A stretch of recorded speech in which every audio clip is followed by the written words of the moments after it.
Hello everybody, this is Loki and welcome back to Phoenix Wright. So we're gonna go ahead and continue from where we last left off. So I'm gonna go ahead with the Venom Square. That's fun.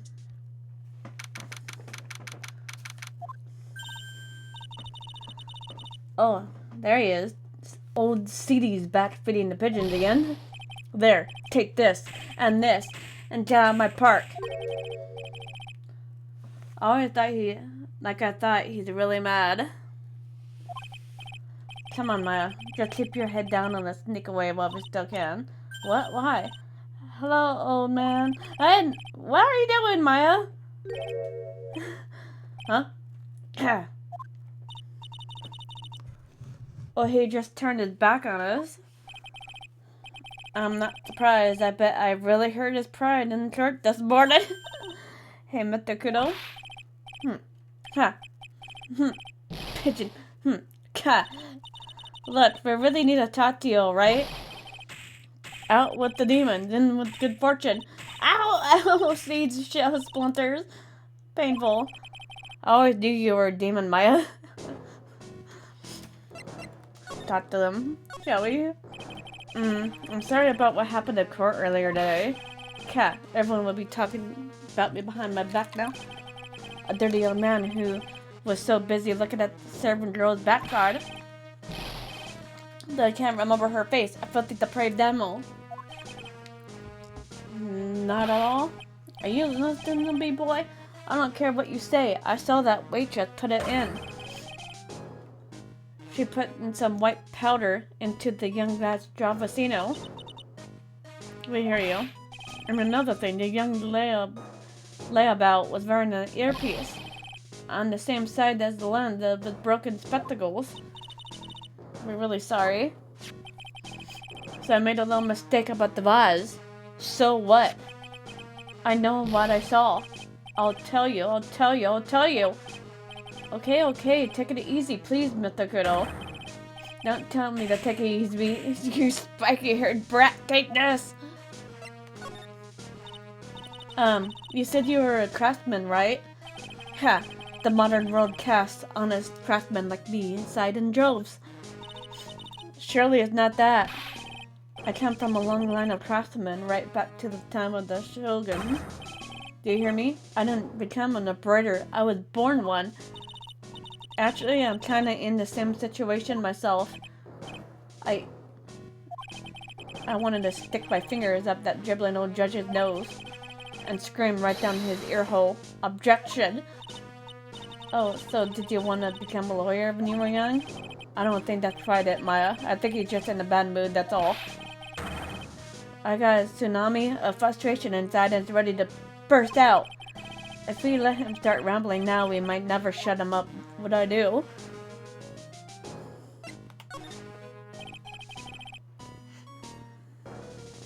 I guess I better let him talk. So there's not much call for craftsmen these days then. Of course not, you idiot. All I'm good for nowadays is running errands. Errands? Everyone takes advantage of the elderly. Buy some bread, Gramps. Take the dog for a walk, Granddad. Feed the pigeons, old man. What am I, some sort of 2-bit committee handyman? Well, buy some bread now that I can understand. But what's the point of feeding some seedy pigeon? Why don't people say what they mean? Get lost, that's what they're trying to say. Oh yes, I'm just an inconvenience, you see. At home, at restaurant, I just get in the way, don't I? I'm sure you don't.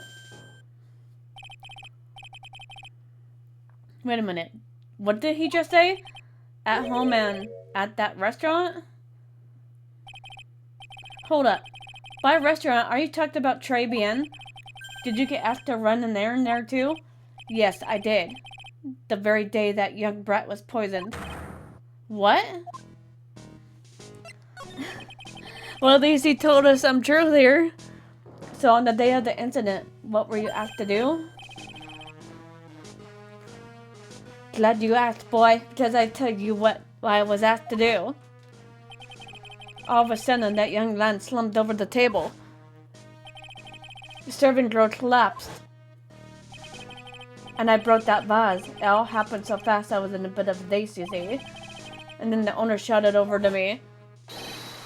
Excuse-moi, you called the police. Call them yourself. I should have said that, but I didn't think of it at the time. So, did you end up calling the police? Like I said, I was in a bit of a daze. Did you call them on your cell phone? Ha! Do I look like I have no one of those newfangled thingamajiggies? I went out looking for a payphone, of course. You went looking for one? I couldn't find one right away, you know. Wandered around for 5 minutes or so. 5 minutes? So for 5 minutes after the incident happened. Yes, sir. The owner at Très Bien was on his own. Why didn't you mention it in court this morning? Well, I would have if you would have given me the chance. But all of you bullied me out of the courtroom.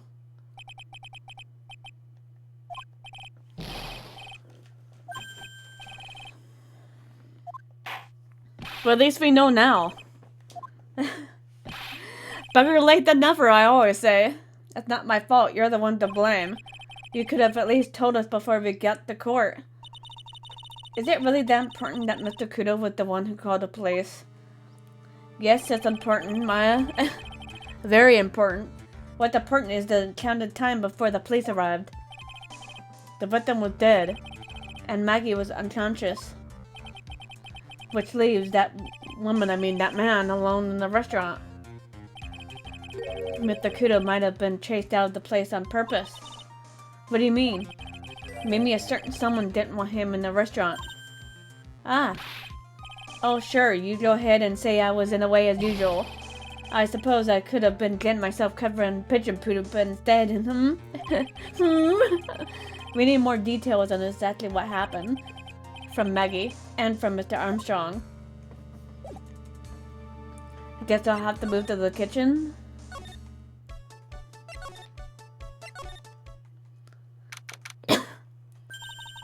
Looks like Mr. Armstrong's out again.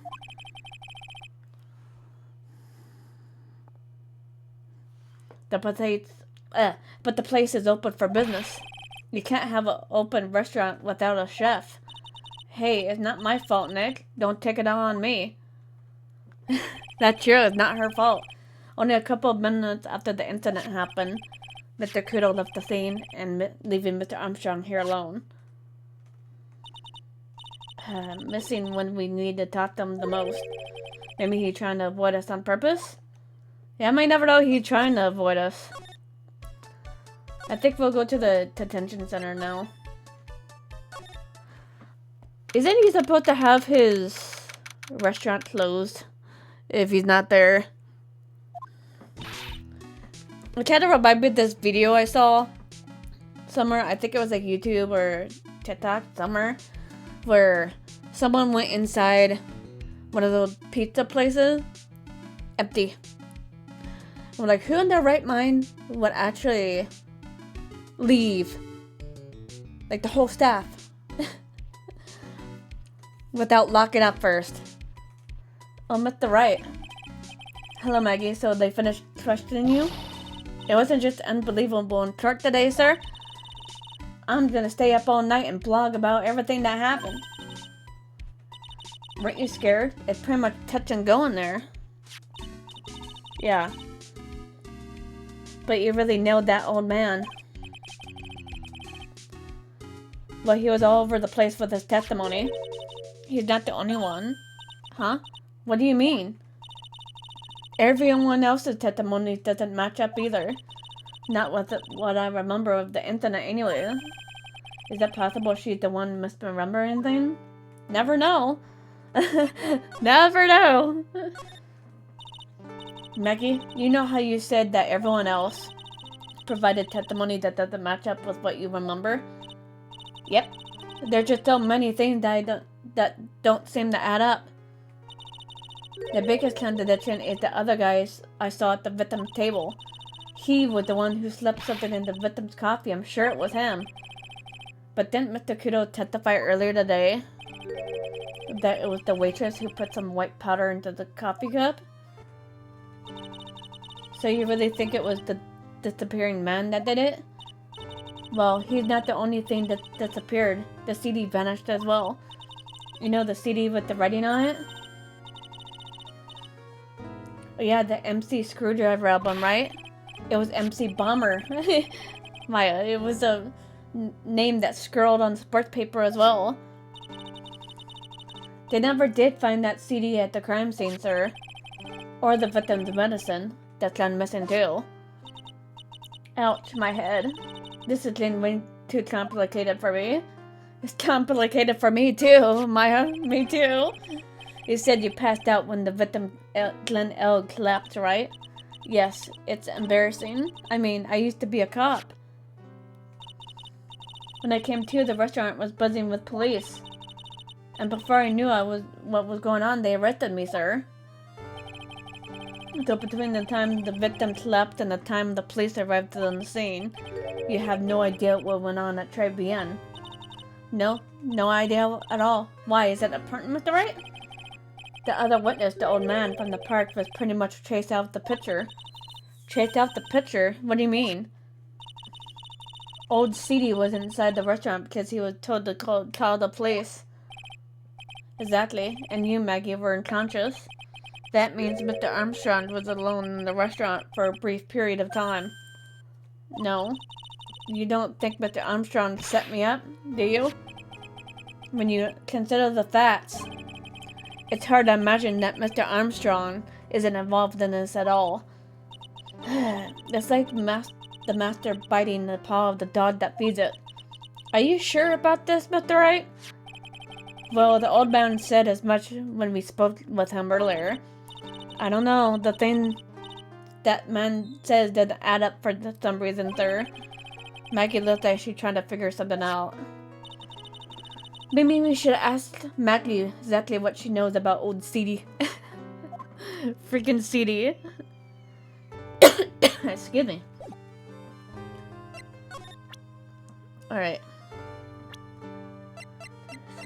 Mr. Kudo here. I feel much better after the trial this morning. I've been on a bit of courtroom proceedings at it for years now. It feels like forever since I saw a witness as slippery as that old man. He's not really that bad of an old man, though. Still, I feel a bit uneasy. I don't blame her. Huh? I thought you just said you felt much better.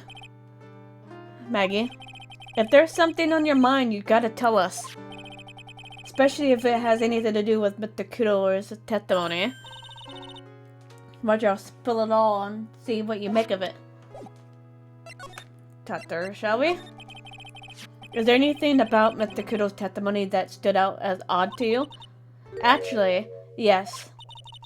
In fact, he was even testifying to begin with. Doesn't quite what? Well, when I took the coffee over the victim's table. It's true there was another customer in the restaurant. Yeah, we know that already. It was Victor Kudo. But I can't really say it was the old man. Okay, then how about calling him a really old middle-aged man? No, age isn't the issue. The other customer was a woman. A woman? Are you sure, Maggie? Well, I'm not 100% sure, but I think so. So, what did this woman look like? She was sort of creepy. She had some kind of cackling laugh. Creepy? Cackling? Why do I get the feeling I've come across a woman like that recently? I think I know who they're talking about.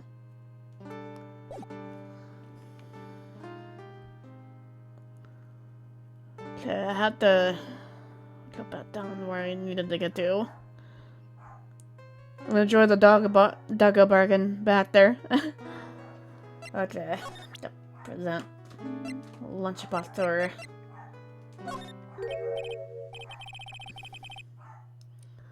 Oh yeah, I got something you're gonna love. Really? What is it? A lunchbox just for you. Here. Wow, a lunchbox? We need two. I can't believe it. Thank you, sir. Did you make this just for me, Mr. Wright? Nah, it was Detective Gumshoe. Who else would make such a nice lunchbox for you? Detective Gumshoe. He's really worried about you. It looks like he put a lot of effort into making this too. I can't accept it. Detention center rules. No gifts allowed, sir. Hey, come on, Maggey. Don't be like that. The rules are the rules. They'll lock you up if you break them. Somehow, when an ex-cop turned waitress says that, it seems a whole lot to choose lunchbox eating with Maya. Well, how was it? It hit the spot. I love weenies. Oh, good. I'm glad I gave it to you then, sir. Also, if you guys notice a small, teensy little cut there, the Elgato decided to crop out. So sometimes you guys will see that every once in a while. Let's see what I have to do here. We have to move to the Criminal Affairs Department.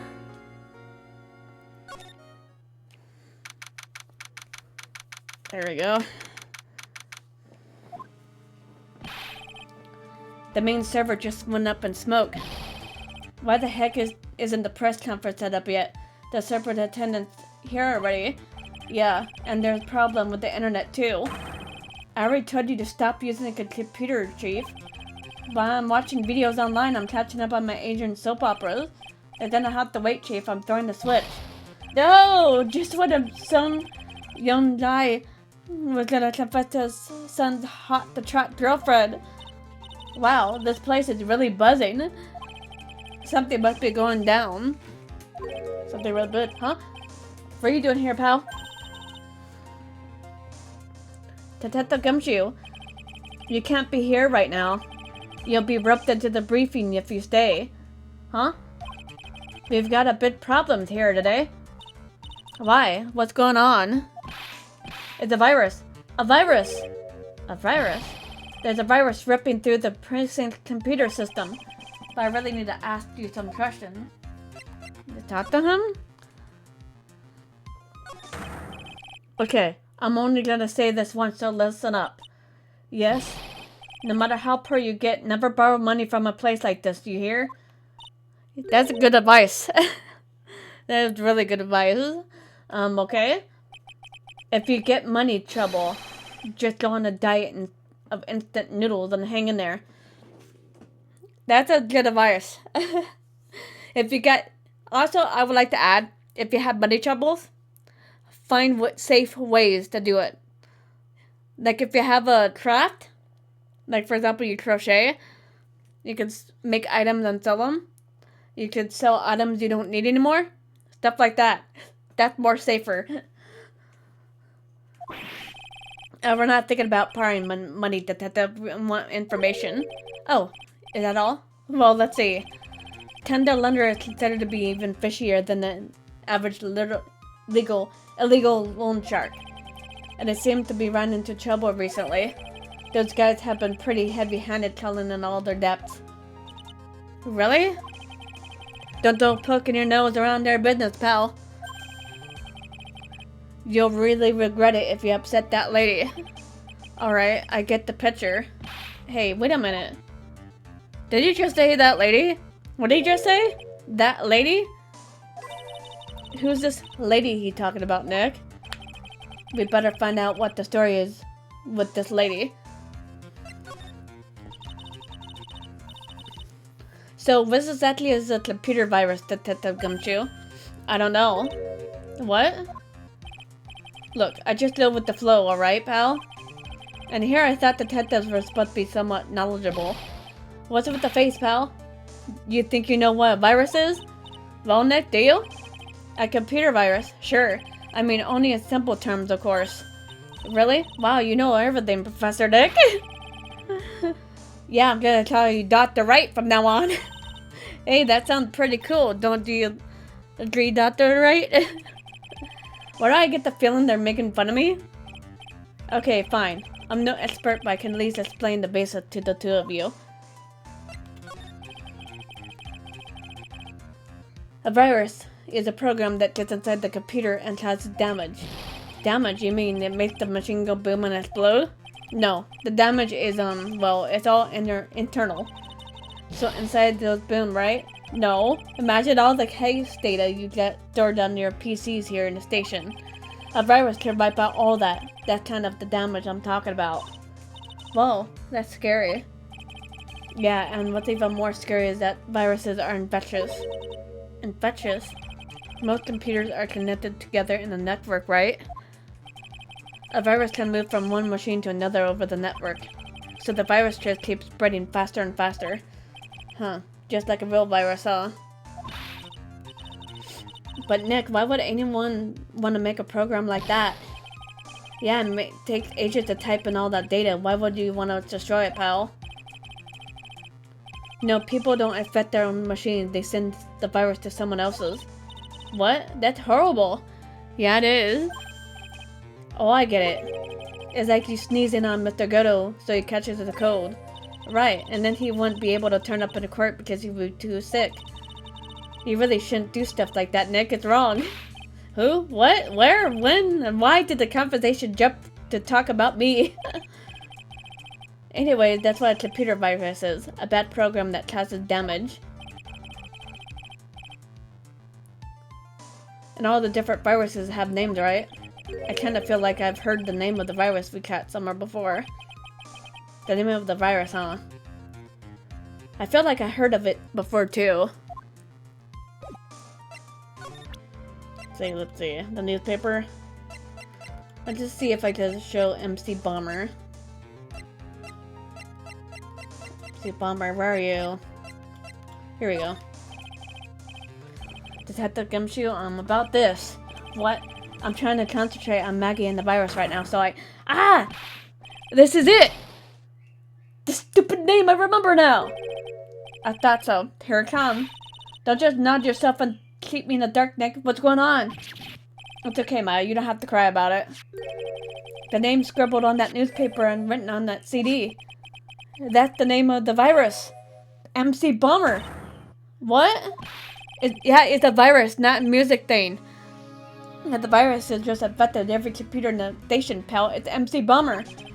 Can you give us any more details, please? Let's talk to him about it. You already knew about the excuse me, MC Bomber virus from a while back. A group of criminals issued a series of demands to the head honchos of law enforcement. They threatened to release the virus if their demands weren't met. Who are they? I don't know. Some hotshots from the criminal underworld would be my guess. So the virus has been released, huh? Yeah, it's in every computer in every public office in the city. Everyone's going nuts. They're hopping around like they're dancing on a carnival. That's a good way to put it. A really good way. All this stuff with criminals virus almost felt like we're in a sci-fi movie. Apparently the programmer who made the virus was a real genius or something. The focus right now is on tracing the route of this virus on the black market. It means someone put this virus up for the sale? Yeah, and because this one's so powerful, they're estimating its price tag was in the millions of dollars, pal. In the millions? A virus can be worth that much? That's quite a lot for a freaking virus. Let's see about the girl. That's the girl who works out over at Tenderlander. You want to stay away from her, okay? I mean it. She does kind of look unforgiving, doesn't she? That would be the least of your worries, pal. What's that supposed to mean? What could be worse? Her name's Viola Cadaverini. She's the only granddaughter to Bruno Cadaverini. Bruno? Do you know who that is, Nick? Never heard of him. Bruno is the boss of the Cadaverini family. The Cadaverinis? That's the one scary sounding name. They can't touch them. They're way too powerful for the police. But you're thinking of taking them on, aren't you? No, I don't remember ever saying I was going to. I better get some more info out of Gumshoe about this. Let's talk to him, shall we? I'm not really sure if I want to get involved in this, but who are the Cadaverinis? Who are they? They're a bunch of scary people, that too. You're a cop, and you're scared? What's that about? I know, right? What's all that about? Trust me, it doesn't matter if you're a kid or a cop. These guys are scary. They've got some serious clout in the criminal in the world. We can't touch them. They've got too much moolah. Moolah, as in money. They pretty much control all the cash in the city's black market. The black market, huh? And that includes Tenderlander, I take it? Sure. No one stands up to Bruto Cheda Vernini. I mean, no one. Interesting. So Viola's the granddaughter of some mafia boss then? Yeah, and everyone knows how much Bruto loves his little girl. She means everything to him. So, how did she end up at Tenderlander? I don't know, pal.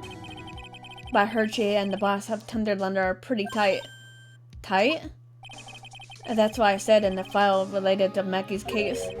Sounds like a pretty important clue. Ah, I can't believe it. I almost forgot the most important thing. And that is, you know, the lunchbox? How'd everything go? A lunchbox. You remember the weenies?